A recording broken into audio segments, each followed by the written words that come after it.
ডিগবৈ আৰক্ষী চকীৰ ভাৰপ্ৰাপ্ত আৰক্ষী বিষয়া, ডিগবৈ সাংবাদিক সন্থা আৰু ডিগবৈৰ বেচৰকাৰী সংগঠনৰ সুন্দৰ পদক্ষেপ।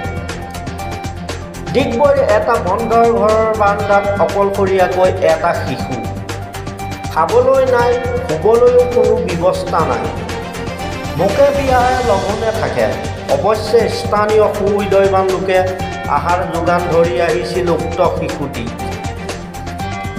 ডিগবৈ সাংবাদিক সন্থাৰ সদস্য এজনে শিশুটিৰ দুৰৱস্থাৰ বিষয়ে ডিগবৈৰ ভাৰপ্ৰাপ্ত আৰক্ষী বিষয়া দিব্যজ্যোতি দত্তক খবৰ দিয়াত ডিগবৈ আৰক্ষী থানাৰ ভাৰপ্ৰাপ্ত আৰক্ষী বিষয়া দিব্যজ্যোতি দত্তই বিষয়টো গুৰুত্ব সহকাৰে লৈ চাউণ্ড লাইনক খবৰ দিয়ে।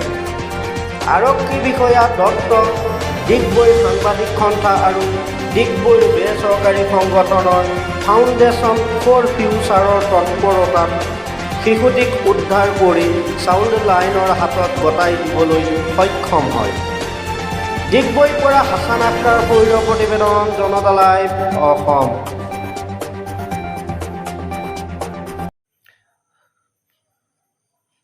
হয় হয় মই প্ৰথমতে ডিগবৈ আৰক্ষী চকী ভাৰপ্ৰাপ্ত বিষয়া মহোদয় দিব্যজ্যোতি দত্ত ছাৰক ধন্যবাদ জ্ঞাপন কৰিছোঁ।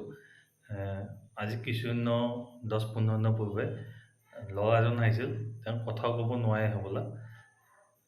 এটা বন্ধ কোঠা এটা আছিলে, CISFৰ কোৱাৰ্টাৰ এটা আছিলে, তাতে ল'ৰাটো বাৰান্দাতে বহি আছিলে 10-15 দিনৰ পৰা।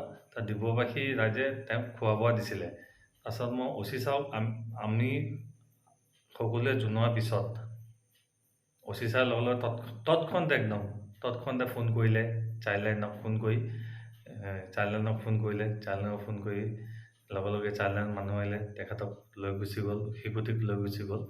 12 বছৰ বা 13 বছৰ কিমান শিশুটি হ'ব নাজানো কিমান বয়স, কিন্তু মই ধন্যবাদ জ্ঞাপন কৰিছোঁ যে ডিগবৈত এনেকুৱা এজন ভাৰপ্ৰাপ্ত বিষয়া আহিছে, দত্ত ছাৰ আহিছে, তেখেতে যে তৎক্ষণতে এটা যে পদক্ষেপ লয়, সেইটো বাবে মই ধন্যবাদ জ্ঞাপন কৰিছোঁ। OC ছাৰলৈ মোক শুভবাৰ্তা এটা থাকিল, আপুনি যাতে সদায় আগুৱাই যায়।